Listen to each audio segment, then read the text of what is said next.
কিন্তু তখন অব্দি অ্যাকচুয়ালিতে যে ঘটনাটা ঘটেছে সেটা ওরা জানায়নি, সেটাও ওদের ব্যবসার জন্যই ওরা কিছু বলেনি। যখন অলরেডি এমার্জেন্সিতে সমস্ত কিছু টেস্ট গুলো রবিবারে সারাদিন মানে সংসারে প্রচুর টুকটাক এদিক ওদিক খুঁটিনাটি কাজ থাকে, যেটা সারা সপ্তাহে হয় না।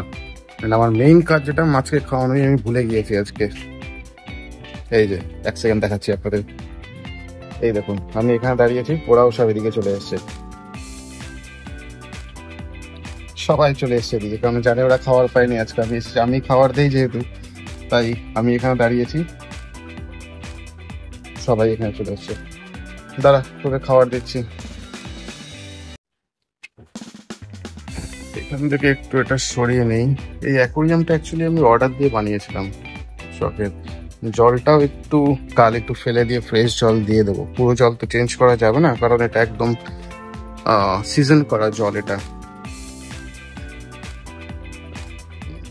ঠিক আছে, খাবার দিয়ে দেবো দেখো।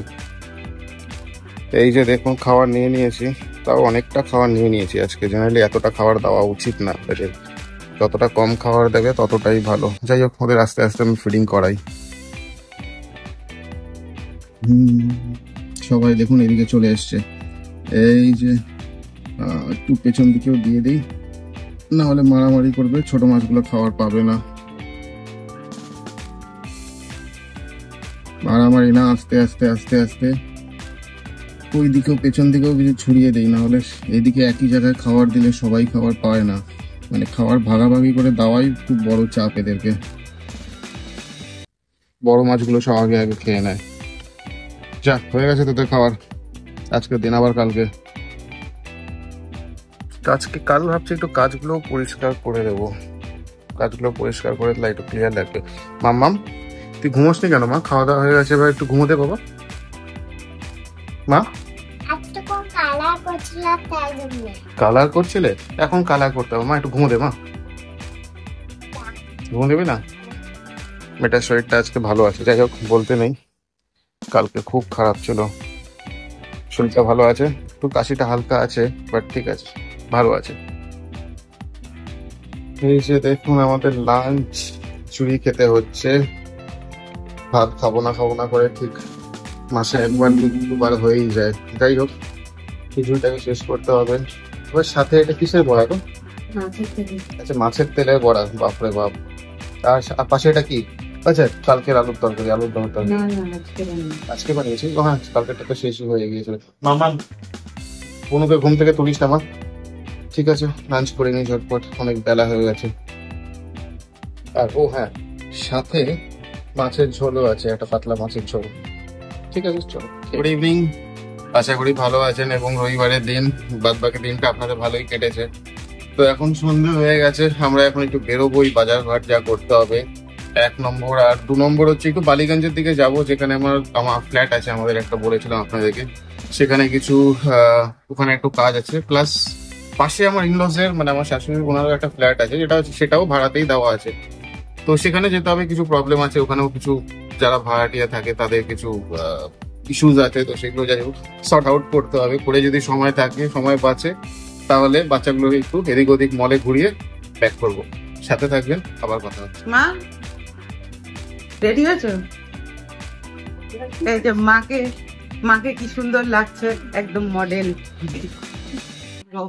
ওইসব বলবি না, কেন বলবো না? এই যে মা তো এমনি শাড়ি পরে জলপাইগুড়িতে, কলকাতা এলে পরে মা একদম মডেল।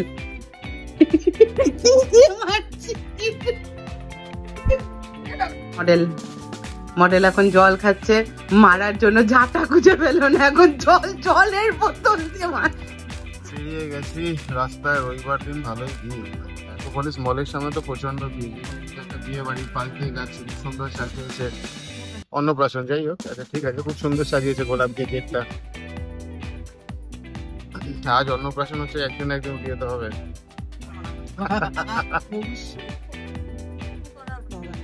এই যে দেখুন অ্যাক্রোপলিস, সানডে, মারাত্মক ভিড়। পুজোর সামনে শপিং তো একদম খুব জোরসোর চলছে। রাস্তায় ট্রাফিকও খুব ভালো আছে। এই মাছের দোকান, কাতল মাছ কিনেছি এখান থেকে, আর কিছু কিনে নি, আর চিকেন কিনে নেবো।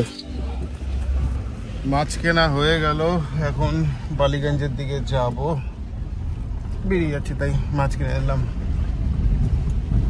এই দেখুন, এটা হচ্ছে ডিসান হসপিটাল, মানে আমার ছোট মেয়ে ডিসান হসপিটালেই হয়েছিল। আর সবচেয়ে বড় কথা হচ্ছে ও হচ্ছে সেকেন্ড বেবি ছিল ডিসানের। ডিসানের তখন প্রথম ম্যাটারনিটি ওয়ার্ডটা চালু হয়েছিল, মানে অল ওভার ইন্ডিয়াতে ডিসান যেখানে যেখানে আছে ও হচ্ছে সেকেন্ড বেবি। তাই একটা মানে কেক কেটে সেলিব্রেশন করেছিল হসপিটাল থেকে, ইনফ্যাক্ট আমাদের ভিডিও শ্যুট করেছিল হসপিটাল থেকে। তো মানে একটা ভালোভাবে অনেক কিছু গিফটও দিয়েছিল ইনফ্যাক্ট হসপিটাল থেকে। তো যাই হোক, এই হচ্ছে সেই ডিসান হসপিটাল।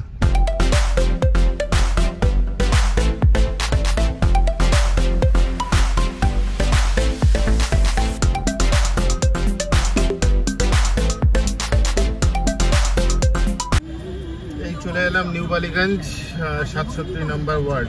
আমরা যাব ওই রাস্তাটা স্ট্রেট।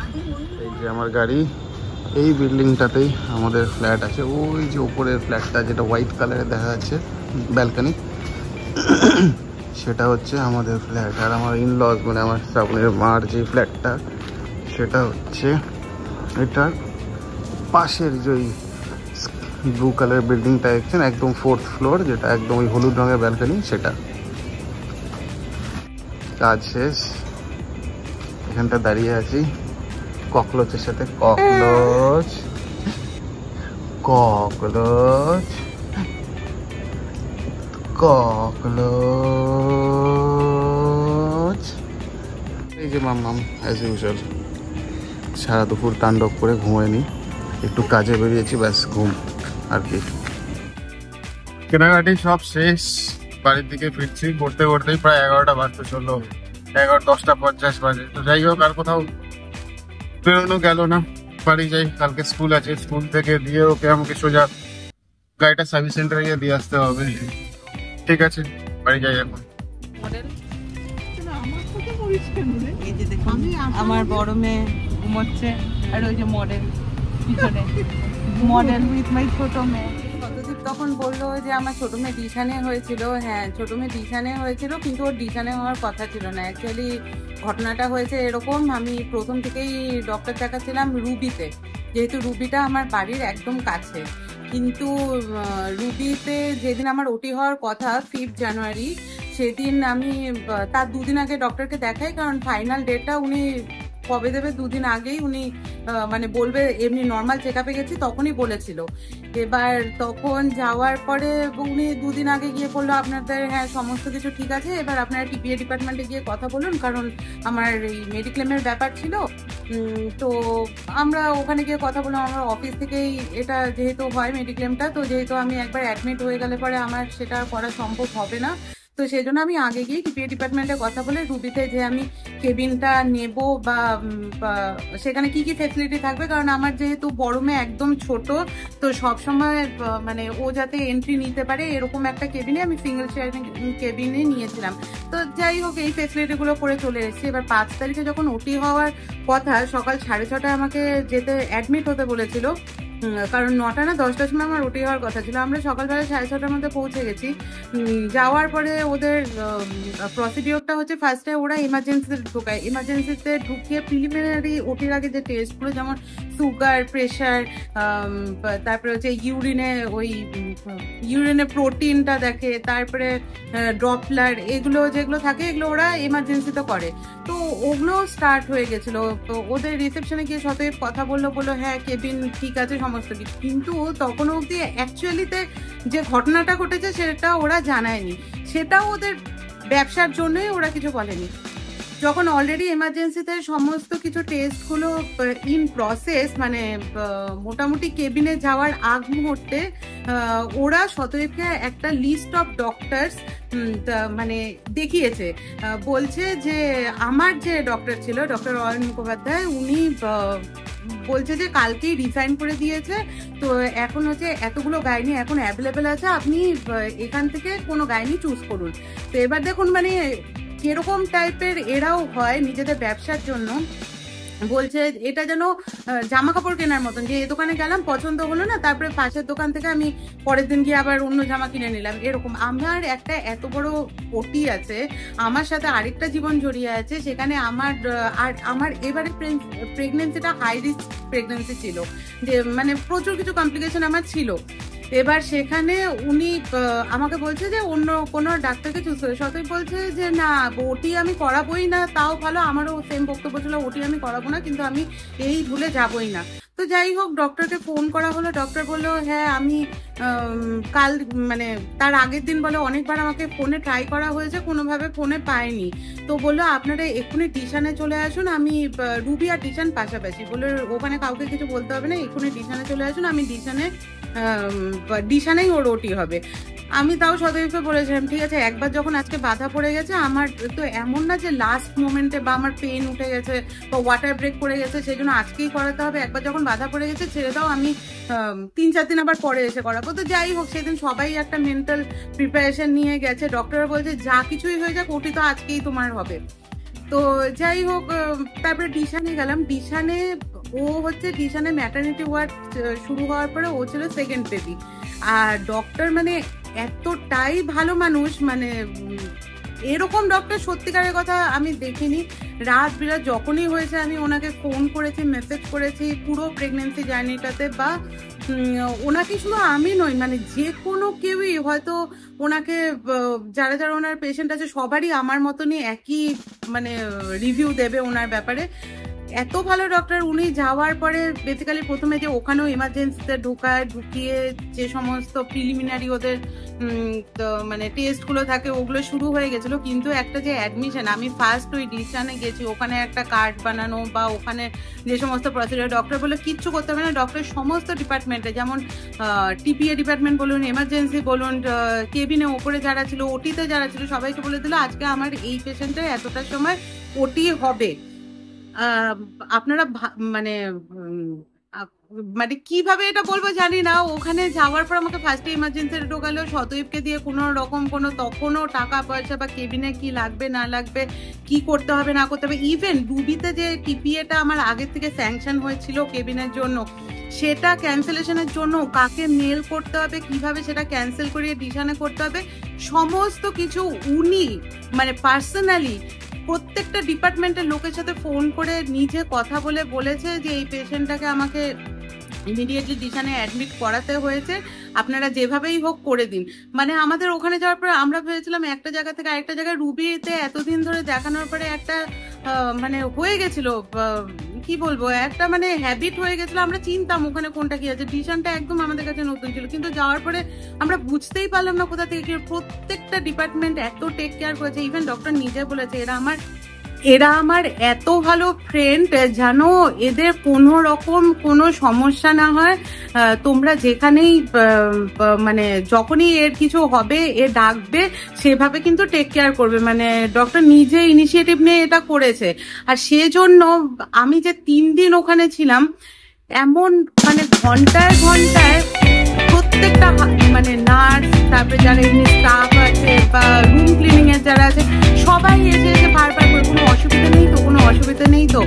আমার ফ্রাইডেতে ডেলিভারি হয়েছে, 5 জানুয়ারি ছিল ফ্রাইডেতে ডেলিভারি হয়েছে। শনিবার দিনও ডক্টর এসেছিলেন, রোববার দিন ডক্টর ছিলেন না, কিন্তু ডক্টরের আন্ডারে যে জুনিয়র ডক্টর ছিলেন উনি যে আমাকে সারাদিনে 3-4 বার কতবার এসে দেখেছে, কিন্তু মানে আমার কোনো রকম কোনো ইস্যুসই ছিল না আফটার ডেলিভারি। ইভেন আমি ডেলিভারি হওয়ার পরের দিন একা একা উঠেই, আমি ক্যাথেটার লাগানো ছিল, ক্যাথেটার নিয়ে টয়লেটে গিয়েছি, টয়লেটেও গিয়েছি, মানে আমার সেরকম কোনো সমস্যাই হয়নি। বাট ডক্টর সবসময় ফলো আপে রেখেছে, মানে এত ভালো ডক্টর। বাট ডিশানের ব্যবহার আর ডিশানের মানে প্রত্যেক জনের এত ভালো মানে সার্ভিস বলার মতন নয়। আর প্যাকেজের কথা বলবো, আমি সিঙ্গেল শেয়ারিং এ ছিলাম ডিশানে। এবার সিঙ্গেল শেয়ারিং এ এই জন্যই ছিলাম যেখানে 24 আওয়ার্স বাড়ির লোকজন অ্যালাউড ছিল না। ওখানে হচ্ছে একটা টাইম ছিল, কিন্তু যেহেতু ডক্টর এত মানে ওদেরকে বলে দিয়েছিল যে আমার মানে একটা ছোট বাচ্চাও আছে, তাই বলেছিল ঠিক আছে এরা যদি ভিজিটিং আওয়ার্স এর পরেও আসতে যেতে চায় তো যেন অ্যালাউ করে। তো প্যাকেজটা ছিল হচ্ছে 1,34,000 আমার লেগেছে টোটাল এই ডেলিভারি প্যাকেজ। 1,34,000 মধ্যে মানে ডক্টর চার্জেস ছিল এরকম 80,000 মতন, আর বাকিটা ছিল কেবিনে। তো এই হচ্ছে টোটাল প্যাকেজ। এরপরেও ওখানে মানে প্রিমিয়াম, ডিলাক্স এরকম করে আলাদা আলাদা হোটেল রুমের মতন আছে। তবে রুবিতে তুলনামূলক কম, কারণ রুবিতে যখন আমি এই ইয়ের জন্য মানে আমি যখন রুবিতে সিঙ্গেল শেয়ারিং কেবিন নিয়েছিলাম, যেটাতে 24 আওয়ার্স অ্যাভেলেবিলিটি ছিল বাড়ির লোকজনের, সেটা ছিল 1,21,000, কিন্তু সেটা হচ্ছে ওখানে গিয়ে 1,34,000 লেগেছে ডিশানে। ডক্টর মেবি ডক্টর, নার্সেস, ওটি সব মিলিয়ে ওটা ছিল 80,000, শুধু ডক্টর না, সব মিলিয়ে 80,000, আর বাকিটা কেবিনে। খাওয়া দাওয়া ওখানে সকালবেলায় ব্রেকফাস্ট, তারপরে দুপুরের লাঞ্চ, সন্ধ্যেবেলা স্ন্যাক্স, আর রাত্রিবেলা ডিনার সবই দেয়। আর যথেষ্ট ভালো কোয়ালিটি মেনটেন করে ওরা। যারা নার্স আছে তারাও মানে খুবই ভালো, মানে সবই কম বয়সী, সবে হয়তো কলেজ পাস আউট হয়ে এসছে, মানে আমি যাদেরকে পেয়েছি বা ইভেন পরেও যতবার ডিশানে গিয়েছি যাদেরকে পেয়েছি। শুধু ওনার কথা বললে না, আমার গাইনির কথা না, মানে আমার মেয়েদের যে চাইল্ড স্পেশালিস্ট এখন আছে বা আমার ছোট মেয়েকে যে ওখানে দেখেছে, সেও মানে এত ভালো, বোনের মতনই, মানে আমি ওকে বোনের মতনই বলতে পারি, মানে ও এরকম দিদি দিদি তুমি তুমি করে কথা বলে, আমিও মানে এদের ব্যবহার বলতে সত্যি মানে ডক্টর হওয়া উচিত, তো এরকম ডক্টর হওয়া উচিত আমার যেটা মনে হয়।